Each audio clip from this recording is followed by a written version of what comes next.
Un saludo amigos. Continúo hoy con un tema, el problema del continuo, que dejé sugerido en el vídeo anterior. Advierto que este problema fue llamado laberinto del continuo. Entro en él sin más dilación. Digo que para ser real la cantidad debe darse en un sujeto, lo que no impide que sea estudiada en sí misma, como hace el matemático. Pero el filósofo no actúa de la misma forma porque no se desentiende de la realidad. Para él es la posibilidad de que una cosa se mueva en el espacio. ¿Cómo se da en un sujeto real de modo que haga que éste sea una cosa apta para moverse? Tiene que ser una propiedad suya.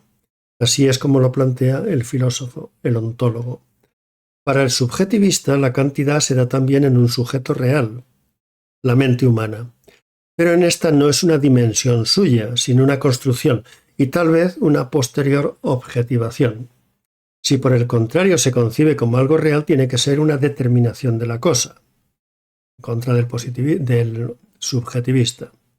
Ahora bien, para serlo es preciso que sea compatible con ella, y aquí entra en juego el problema del continuo. Pues la continuidad es un problema si se tiene en cuenta que la cosa debe ser una unidad. ¿No sería la cantidad de una relación entre cosas y no una propiedad de ellas consideradas aisladamente? Retorna aquí el problema de lo uno y lo múltiple, aunque bajo otra consideración.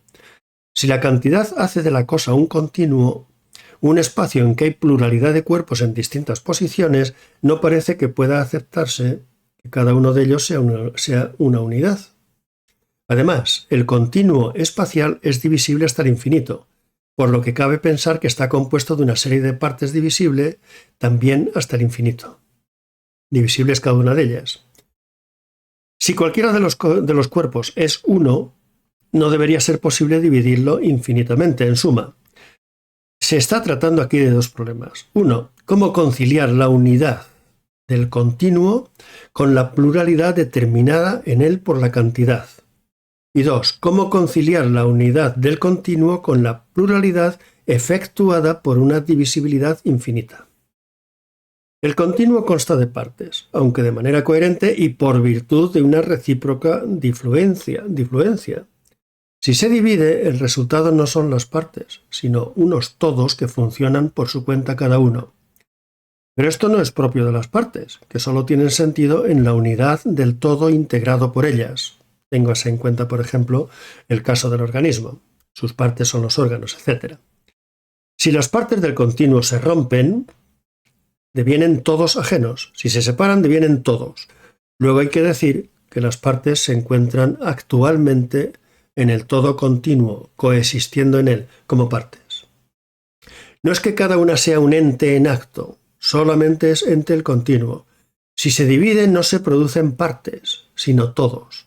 Entes en acto que antes lo eran en potencia. Esta tiene que ser la consecuencia. Si las partes fueran entes reales, el continuo sería un agregado de entes.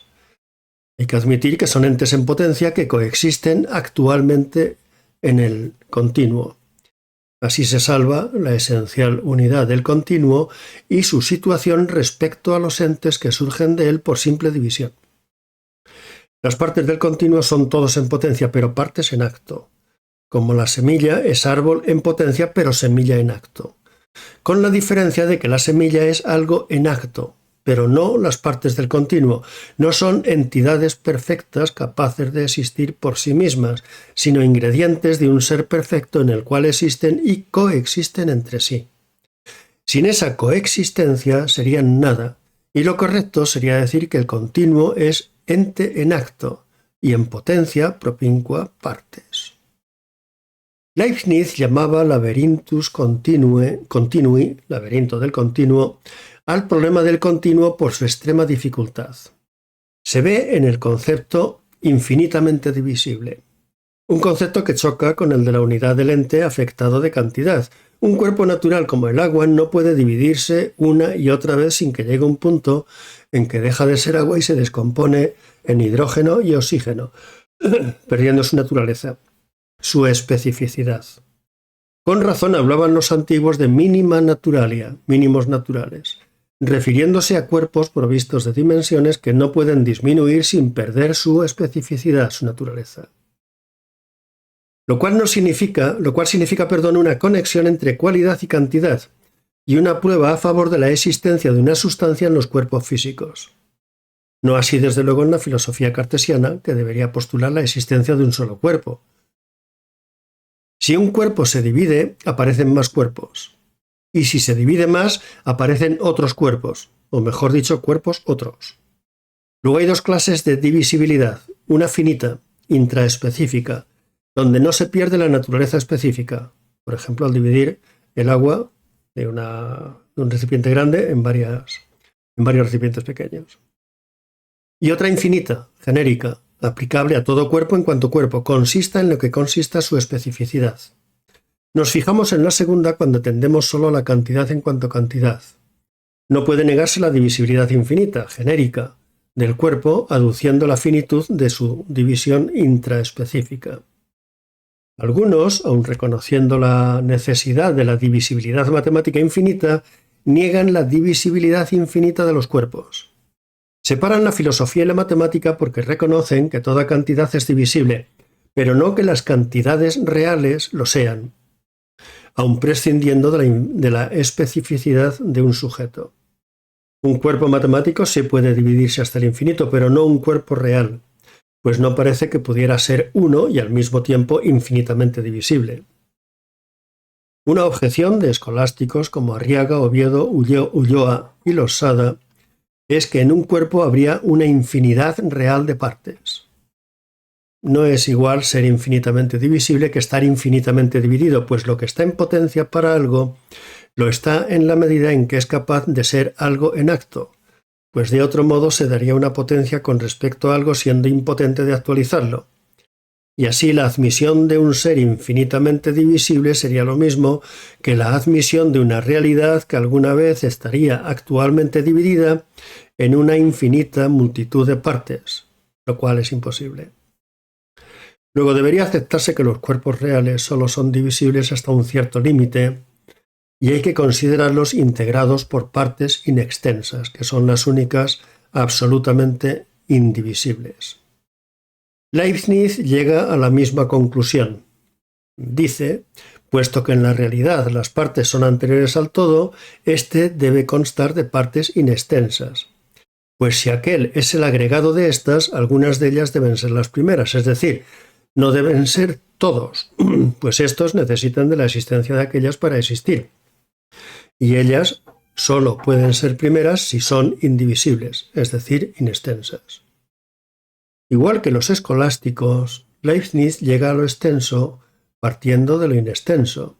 También Cantor llega a lo mismo en matemáticas por concebir el conjunto como multitud de puntos actualmente infinita. Esta conclusión fue atacada por Poincaré, Hilbert y Brouwer. Es de notar que Leibniz no extiende su tesis a las matemáticas, donde reconoce la infinita divisibilidad del continuo. La escolástica suele aceptar que el cuerpo es infinitamente divisible en potencia. El esquema es de Aristóteles.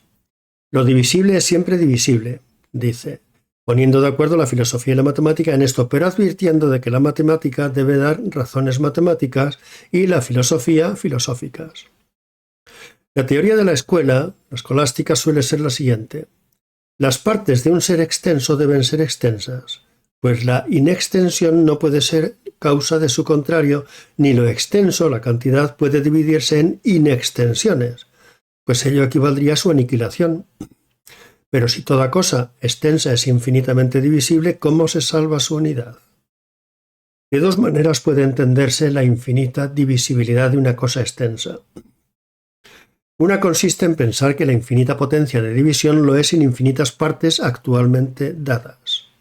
Esto es concebir la infinitud potencial del ser continuo como algo incompatible con la unidad de dicho ser. Otra consiste en pensar que lo es en un número siempre finito de partes actuales. La primera lleva a pensar que la división se agotaría al aparecer la multitud infinita de partes. La segunda a pensar que la división sería infinitamente repetible, Lo infinito no sería el término de una división, sino la misma posibilidad de esta. En ambos casos se hace un número finito de divisiones reales, pero siempre es posible añadir otra. El número de partes convertidas en todos actuales reales sería en cada momento el determinado por la última división hecha hasta entonces. Las anteriores habrían desaparecido al ser subdivididas y las posteriores no existirían aún.